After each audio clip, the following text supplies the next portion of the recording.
जय हिंद दोस्तों, त्यागी trading tips में आपका स्वागत है। दोस्तों, इस वीडियो के अंदर हम बात करने वाले हैं भयंकर गिरावट का कारण क्या है। मार्केट के अंदर अचानक 700 पॉइंट्स की गिरावट क्यों देखने को मिल रही है। पिछले 2 दिन की बात करें, आज 400 पॉइंट की, कल 300 पॉइंट की गिरावट थी। टोटल मिला के लगभग 736 पॉइंट से भी ज़्यादा की गिरावट देखने को मिल रही है पिछले 2 दिन के अंदर। गिरावट का कारण क्या है उसके बारे में यहाँ पर हम जानकारी निकालने की कोशिश करेंगे। अचानक देखिए, लड़ाई तो अभी हाल फिलहाल में आप देख रहे हैं कि लड़ाई तो चल रही है। लड़ाई के चलते चलते भी आपने देखा कि इंडियन मार्केट के अंदर कुछ शेयर्स के अंदर जबरदस्त तेजी देखने को मिली, काफ़ी सारे शेयर्स। कारण क्या है, एक जबरदस्त मार्केट गिर गया, लोगों ने खरीदारी की। दूसरी बात, कुछ ऐसे शेयर्स जिनके रिजल्ट्स अच्छे आए हैं या आ रहे हैं, उनके अंदर भी जबरदस्त तेजी देखने को मिली। जैसे कि HFCL की बात करें, 70% की तेजी देखने को मिल रही है। BHEL की बात करें तो एक महीने में देखिए कितना भाग चुका है, ओवरऑल मिला के 200 रुपये से 400 रुपये पहुंच गया। इसके अलावा और भी काफ़ी सारे शेयर्स हैं जिनके अंदर जबरदस्त नीचे के लेवल से अच्छी तेजी बनी। वो तेजी इतनी थी कि एक महीने में 70% की, यानी कि 30 मार्च यानी कि अप्रैल स्टार्ट होते ही अप्रैल के अंदर इतनी जबरदस्त तेजी बनी है, दिमाग घूम गया लोगों का कि ये क्या हो गया। ठीक है, तो वो समझ में आ गया कि बड़ी गिरावट हुई थी, तेजी बनी, बीच में सीज फायर आ गया, अच्छे रिजल्ट्स, इसकी वजह से तेजी बन गई। अब गिरावट का कारण क्या है, वो सीज फायर काम ही नहीं कर रहा है। ईरान मानने के लिए तैयार नहीं है। अमेरिका कह रहा कि मान, अमेरिका कह रहा कि सब कुछ छोड़, बड़ी मिसाइल भी नहीं बनानी है, बड़ी मिसाइलें भी नहीं बनानी है, किसी तरह का परमाणु बम भी नहीं बनाना है, और होर्मुज के रास्ते पे किसी तरह का कोई भी टोल टैक्स कलेक्ट नहीं करना है।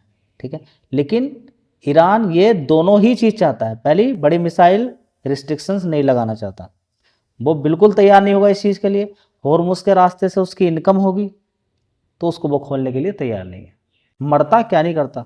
उसको समझ में आ गया कि अमेरिका, ईरान के अंदर इतनी महंगाई देखने को मिल रही है, इतनी ज़्यादा दिक्कतें, परेशानी कितने समय से झेलता हुआ नजर आ रहा है ईरान। पूरी दुनिया के अंदर आप देख सकते हैं ईरान का तेल सिर्फ चाइना के अलावा दूसरी जगह नहीं जाता, उसके बाद भी जिंदा है। अमेरिका ने इतने बड़े बड़े रिस्ट्रिक्शंस लगा के रखे हो। ठीक है, तो अब रीजन आपको समझ में आ जाना चाहिए, वहां से निकलता है। दूसरी बात, अभी हाल फिलहाल में इलेक्शन जैसे ही खत्म हुए, इलेक्शन तक ऐसी बातें नहीं बोली जाती हैं, इलेक्शन पर असर पड़ता है, सभी लोग जानते हैं। उसके बाद यहाँ पर बोला गया अभी हाल फिलहाल में मोदी जी के द्वारा, गोल्ड नहीं खरीदना। देखिए, 2 पॉइंट बड़े हैं। गोल्ड किसी को, देखिए ये नहीं कि परमानेंट पक्का बैन लगा दिया कि किसी को खरीदना ही नहीं है, ऐसा कुछ नहीं है। गोल्ड ना खरीदने के लिए रिक्वेस्ट की है। उसके पीछे का कारण क्या हो सकता है, किसी तरह का कोई फंक्शन हो, नॉर्मली शादी होती है, शादी में ही ज़्यादातर गोल्ड खरीदा जाता है, और ये प्रथा पहले से ही चलती आ रही है। अब इस प्रथा का निगेटिव असर देखने को मिल सकता है। जी ऐसा क्यों, ये प्रथा बर्बाद कर सकती है।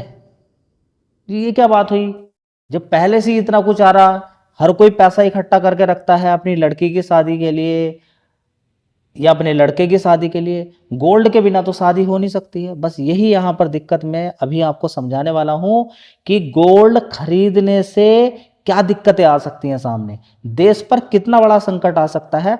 खासकर गरीब लोगों की बात नहीं कर रहा हूँ मैं, अमीर लोगों की, जो 1 किलो 2 किलो सोना ऐसे ही खरीद सकते हैं अपनी लड़की की शादी में। और अमीर लोगों की कमी नहीं है इंडिया के अंदर, जो टैक्स नहीं जमा करते हैं, टैक्स दिखाते नहीं है, टैक्स की चोरी करते हैं, किसी दूसरे के नाम पर उनकी फैक्ट्रियां चल रही हैं। समझिए कि वो कितना कितना शादी के अंदर कितना गोल्ड खरीदते हैं। पर्टिकुलर इस समय में गोल्ड की ही बात कर रहा हूँ। गोल्ड का कितना असर पड़ सकता है उस पर यहाँ पर चर्चा करेंगे। वो सबसे बड़ा रीजन यहाँ पर देखने को मिला है जिसकी वजह से गिरावट है। दूसरा, यहाँ पर क्या बोला है कि डीजल पेट्रोल अगर जरूरत हो तो इस्तेमाल करें, जरूरत नहीं हो तो ना इस्तेमाल करें। मतलब कि जैसे कि जबरदस्ती कहीं को जाना है, ठीक है, सिचुएशन ऐसी है, जाना ही है हमें, कहाँ, कहीं इधर उधर घूमने के लिए जाना, तो अभी थोड़े समय के लिए रुक सकते हैं, जैसे कि बोला। साथ ही विदेशों की यात्रा ना करें ज़्यादा। ठीक है, तो अभी इस समय गर्मी का सीजन, विदेशों की यात्रा, देखिए कुछ चीज़ें ऐसी बोलेगी, ऐसा नहीं कि विदेशों से हम हर चीज़ पर बैन लगा सकते हैं, नहीं, बहुत सारी चीज़ें हमें खरीदनी ही पड़ेगी, लेकिन कुछ पैसा हम बचा सकते हैं। जैसे घूमने ना जाए, इंडिया के अंदर ही घूम सकते हैं, समझिए बात को। दूसरा, अगर हम शादी में गोल्ड ना दें, लगेगा तो ये एक, मतलब कि बात तो बिल्कुल अलग है, पचाई नहीं जा सकती है। लेकिन क्या इससे पूरा इंडिया अगर ना दे तो क्या बिल्कुल बर्बादी हो सकती है? देखिए एक जो पहले की प्रथा आ रही है उसको तोड़ना बड़ा मुश्किल है। एक लड़की की शादी बिना गोल्ड के होना, आप समझिए ये बड़ा एक चैलेंज है, बहुत ही बड़ा चैलेंज है। लेकिन एक दूसरा चैलेंज और है, मान के चले कि गोल्ड गोल्ड जबरदस्त खरीदारी हो रही है, लेकिन डीजल पेट्रोल के रेट कहां पहुंच गए, 150 रुपए, या फिर मिल ही नहीं रहा है डीजल पेट्रोल गैस, तब क्या होगा? गोल्ड चाहिए या गैस डीजल पेट्रोल चाहिए? अब ऐसी सिचुएशन क्यों बन रही है? क्योंकि जहां से डीजल पेट्रोल गैस आता है वहां पर चल रही है लड़ाई, मतलब कि वहां से गुजरना ही मुश्किल पड़ रहा है। मतलब कि दूसरी जगह से डीजल पेट्रोल आएगा, वो महंगा आएगा, महंगा आएगा, दूरी ज्यादा तय करके आएगा। तो इंडिया के अंदर दो चीजें होंगी, बाहर से विदेशों से, अमेरिका से जबरदस्त लीजिए तेल, अमेरिका कितना भी तेल दे सकता है, तेल की कोई कमी नहीं हो सकती इंडिया के अंदर। इंडिया के अंदर तेल की कोई कमी नहीं हो सकती, शर्त महंगा मिलेगा, और महंगा मिलेगा तो सब कुछ महंगा हो जाएगा। तो इससे तो वही है कि उसको कंट्रोल कर लिया जाए, जरूरत हो तो इस्तेमाल करें, नहीं तो नहीं। और इसके अलावा मेट्रो से जाने के लिए, इलेक्ट्रिक व्हीकल का इस्तेमाल करने के लिए कुछ पॉइंट बोले हैं, तो इससे लोग घबरा जाते हैं मार्केट के अंदर गिरावट का, कि क्या लॉकडाउन की सिचुएशन या कोई दिक्कत परेशानी हो गई है। अब गोल्ड को खरीदने के लिए मना किया है, जिस चीज को मना किया जाता है उसको और लोग ज्यादा खरीदारी करते हैं, ठीक है। तो अभी देखिए रिजर्व्स है डीजल पेट्रोल का, रसिया से आ रहा है, अमेरिका से आ रहा है, दूसरे देशों से आ जाएगा। क्या आपको मालूम है कि इस समय आज के अंदर ही या कल से लेकर आज तक ऑयल के प्राइस में कितना जंप देखने को मिला? $8 का जंप देखने को मिला है, 5-6-7 डॉलर का जंप देखने को मिल रहा है। अब इतना जंप प्रति बैरल की बात चल रही है यहाँ पर, ठीक है। तो ये जो जंप देखने को मिलता है, ये जंप देखने को मिलेगा ना, तो ये आपके प्राइस पर देखने को मिलेगा। यानी कि जो भी कंपनियां मंगाती हैं तेल, वो वहां पर इसको दिखाएंगी कि बाहर से सस्ता आएगा तो सस्ता मिलेगा तेल, महंगा आएगा तो महंगा बिकेगा तेल। एक बार सस्ता आएगा तो हो सकता है बराबर बिके, लेकिन अगर महंगा आया तो सस्ता नहीं बिकेगा। ये चीज को आप समझे, ठीक है। अब सबसे बड़ा पॉइंट यहाँ पर निकल कर आ रहा, गोल्ड की चर्चा क्यों चल रही है? अब बड़ी दिक्कत परेशानी वाली बात है। अब समझिए कि कितनी दिक्कत में हम जा सकते हैं, ध्यान से सुनिएगा।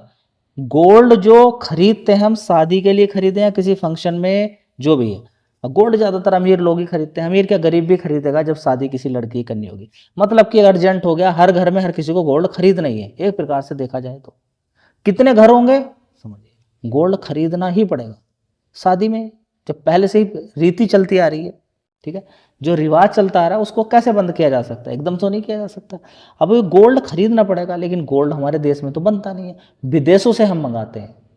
अब विदेशों से जो मंगाएंगे वो किस चीज़ से मंगाएंगे? ये रुपया चलाएगा क्या वहाँ पर? नहीं, हमें डॉलर में पेमेंट करना पड़ेगा। और डॉलर में पेमेंट आपको तो गोल्ड, जैसे कि आप में से कोई एक ऐसा आदमी है जिसके पास 30 करोड़ रुपया है, अब लड़की की शादी होने वाली है, तो आपने कहा कि 3 करोड़ का सोना चढ़ाऊंगा मैं। अब आपको तो 3 करोड़ का सोना चाहिए, आपके पास 3 करोड़ रुपया है, ठीक है। कितना है? 3 करोड़ रुपया आपके पास है, डॉलर नहीं है, 3 करोड़ रुपया है आपके पास, ठीक है। अब जब हमारे पास, अब हमें इतना, अभी आपको सोना चाहिए, अब किसी दुकान वाले से कहा, दुकान वाले ने कहा भाई कुछ समय देना पड़ेगा आपको। अब वो आगे की तरफ ऑर्डर देगा, आगे की ऑर्डर तरफ देगा, तो बाहर से वो मंगाया जाएगा। अब जो भी सामान आएगा उसमें पेमेंट किस में करना पड़ेगा? डॉलर में। अब मान के चले कि लिमिट में हमारे पास, मान के चले कि $100 हमारे पास रखे हुए हैं, सिर्फ डॉलर। और इस समय शादी का सीजन है, या फिर और ज्यादा डिमांड बढ़ गई है, ज्यादा पैसा ब्लैक मनी किस में रखें? हम गोल्ड खरीदेंगे, हम ब्लैक मनी के रूप में गोल्ड खरीद के रखेंगे। अब तो चारों तरफ से गोल्ड की डिमांड बढ़ रही है। तो जो $100 है, जाना किस में था? खाने के तेल में या नेसेसरी चीजों में, डीजल पेट्रोल में। देखिए एक तरफ है कि गोल्ड शादी है, गोल्ड खरीदना है, दूसरी तरफ है डीजल पेट्रोल खरीदना है। तो क्या खरीदें हम जी? रुपए में तो व्यापार होता नहीं है। ये पैसा आपके लिए, आपके पास इतना सारा पैसा है, ठीक है। अब इसको कन्वर्ट करना पड़ता है आगे, लेकिन वो क्या है, डॉलर आपके पास होना चाहिए। विदेशों से अगर कुछ सामान आप मंगा रहे हैं तो ये सारा एक्सचेंज सरकार अपना आप करती है, उसका एडजस्टमेंट, ठीक है। लेकिन उसके लिए क्या होना चाहिए? डॉलर होना चाहिए। तो डॉलर का इस्तेमाल किस में करना चाहिए? अर्जेंट वाली चीजों में या गोल्ड खरीदने में। 90% इंडिया के अंदर जो गोल्ड खरीदा जाता है वो विदेशों से आता है। किधर से आता है? विदेशों से, समझ रहे हैं आप? अब विदेशों से आएगा, शादी का समय है, ब्लैक मनी के रूप में भी रखना है, करोड़पति अमीर लोगों की शादी है, इतने इतने फ्लैट बने हुए हैं, बड़े बड़े, बस गोल्ड ही है। कितना नाम चलता है भाई, कितना गोल्ड दिया 2 किलो, कितना गोल्ड दिया 5 किलो, ठीक है। अब वो जितना पैसा रखा हुआ था अर्जेंट के लिए, वो सब किस में चला गया, गोल्ड खरीदने। अब गोल्ड ऐसा तो है नहीं कि 2 4 5 रुपए 10 रुपए में मिल रहा है, नहीं, ये पीछे से महंगा ही आएगा, महंगा आएगा ना। जितना ज्यादा महंगा आएगा उतना ज्यादा डॉलर जाएगा। तो मेन रीजन यही है कि इसीलिए गोल्ड की खरीदारी करने पे बैन नहीं लगाया, गोल्ड की खरीदारी कम करने के लिए बोला है। अगर लोग सुनेंगे यहाँ पर, अगर मान जाएंगे, मानने के लिए, देखिए आपके घर में भी शादी होगी या मेरे घर में भी शादी होगी तो हम गोल्ड खरीदेंगे ही। ये समझिए इस चीज को, कहना बड़ा ही आसान है, लेकिन ये साइड में जो रखा हुआ है डॉलर, ये इतना खर्च होगा। तो अब यहाँ पर सरकार को क्या करना चाहिए, क्या आयात को बिल्कुल बंद कर देना चाहिए? देखिए अगर इमरजेंसी बहुत ज़्यादा बढ़ती है, लड़ाई और ज़्यादा होती है, जैसे कि यूएई भी अब अटैक करता नजर आ रहा है ईरान पे, मान लीजिए कि युद्ध बहुत ज़्यादा बढ़ता है, बहुत ज़्यादा भड़कता है, तेल के कुओं में इधर उधर आग बबूला हो जाता है, और उसके बाद क्या होगा जी, क्या होगा मैं आपको दिखाता हूँ क्या होगा। दोस्तों जैसे ही खाड़ी देशों के अंदर युद्ध स्टार्ट होगा, ये उबाल मार जाएगा, साथ में गोल्ड भी उबाल मार जाएगा। जैसे ही दिक्कत परेशानी होगी, लड़ाई होगी, गोल्ड भी भागेगा, ये भी भागेगा, गोल्ड भागेगा, तेल भागेगा, रुपया भी भागेगा, रुपया नहीं भागेगा, रुपया गिरेगा, डॉलर भागेगा। अब डॉलर भी भाग गया है। अभी तक हम सामान मान के चलें कि $1 की कीमत कितने की होती थी, 80 रुपए की। तो कोई $1 का हमने सामान मंगाया तो कितने रुपए देने पड़ते थे, 80 रुपए। अभी कितने देने पड़ रहे हैं हमें, अभी कितने देने पड़ेंगे, ज्यादा देने पड़ेंगे। तो इस पर और ज्यादा भार पड़ेगा, यानी कि रुपया और कमजोर हो जाएगा, यानी कि 100 के पार हो जाएगा डॉलर, ठीक है। तो ये कुछ स्टेप्स है, ऐसा नहीं कि इनसे रुकने वाला है सब कुछ, लेकिन हाँ फॉरेन जो रिजर्व्स है, जो हमारा पैसा रखा हुआ है विदेशों से अर्जेंट सामान मंगाने के लिए, वो शायद कुछ दिन और अच्छे दिन हम चल सकता है। आप कहेंगे कि बिल्कुल ही खत्म होने वाला नहीं, देखिए प्रिपरेशन पहले से ही करके रखनी चाहिए, प्रिपरेशन पहले से ही करके रखनी चाहिए इन सारी चीजों की। तो अब आपके माइंड में आया कि गोल्ड पहले से ही इतना ज्यादा क्यों नहीं खरीद के रखा। देखिए सेंट्रल बैंक लगातार गोल्ड खरीद रहे हैं, इंडिया के अंदर हमेशा गोल्ड हर साल जबरदस्त मात्रा में ही खरीदा जाता है, लेकिन डॉलर भी उसी तरीके से आना चाहिए, तभी बात बनेगी, ठीक है, नहीं तो ये फॉरेन रिजर्व सपा हो सकता है। तो और मिला के सरकार का मेन मकसद यहाँ पर क्या है कि जो गोल्ड में जो पैसा फॉरेन रिजर्व्स खर्च किया जाएगा, उसे हम तेल और गैस में खर्च करेंगे, ताकि ताकि क्या हो सके, मैनेज किया जा सके, किसके, प्राइस को मैनेज किया जा सके। तो ओवरऑल मिला के आपको समझ में आ जाना चाहिए कि अभी जो दिक्कत परेशानी यहाँ पर चल रही है, देखिए लड़ाई आगे ज़्यादा नहीं भड़की, लड़ाई आगे ज़्यादा नहीं भड़की, तो ओवरऑल मिला के काफ़ी चीज़ें ठीक हो सकती।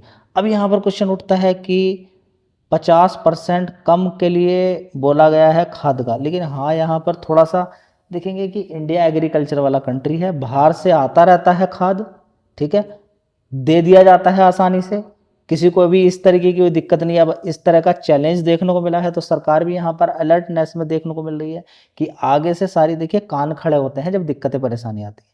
अब आगे से सारी चीज़ें जो अभी दिक्कतें परेशानी हुई हैं, इसका ऑल्टरनेट ईवी के अंदर काम होता हुआ नजर आएगा, आगे गैस के अंदर भी और ज़्यादा यहाँ पर प्रोडक्शन होता हुआ नजर आएगा, साथ में खाद के लिए भी अलग से यहाँ पर और कुछ बाकी चीज़ें होती हुई नजर आएगी। लेकिन अभी हाल फिलहाल में ग्लोबली अगर देखें, किसी और दूसरे कंट्री से अगर कंपेयर करते हैं, तो दिक्कतें परेशानी का सामना करना पड़ रहा है। हर कंट्री के अंदर डीजल, पेट्रोल, गैस के रेट लगातार बढ़ते जा रहे हैं, और लगातार बढ़ते हुए रेट, इन्फ्लेशन, हर चीज़ महंगी हो जाएगी। तो उसको कंट्रोल करने के लिए ही सारे काम ये यहाँ पर करते हुए सरकार नजर आ रही है। अब देखते हैं आगे कितना ये हेल्पफुल रहता है, या फिर ये लड़ाई, सारा खेल है लड़ाई का। लड़ाई अगर बंद हो जाती है, मान लीजिए लड़ाई होती नहीं है, तो 1 साल तक किसी को इंतजार करने की आवश्यकता नहीं, लड़ाई बंद हो जाती है तो फिर से खरीदारी शुरू हो जाएगी, फिर से खरीदारी शुरू हो जाएगी। तो ओवरऑल मिला के आपको समझ में आ गया होगा कि इंडिया के अंदर जो अचानक डीजल पेट्रोल को मतलब डीजल पेट्रोल को कम खर्च करने की बात, साथ में खाद को कम इस्तेमाल करने के लिए, और साथ में गोल्ड 1 साल तक खरीदारी को अवॉइड करने के लिए जो बात की गई है, इसका मतलब यहाँ पर लोगों ने निकाला है कि क्या वाकई में कुछ संकट आने वाला है। देखिए मना करने का मतलब तो यही है कि कुछ ना कुछ दिक्कत परेशानी है या फिर आ सकती है, तो बस रीजन आप समझ सकते हैं यहाँ पर। चलिए वीडियो अच्छी लगी लाइक शेयर कर दीजिएगा। धन्यवाद।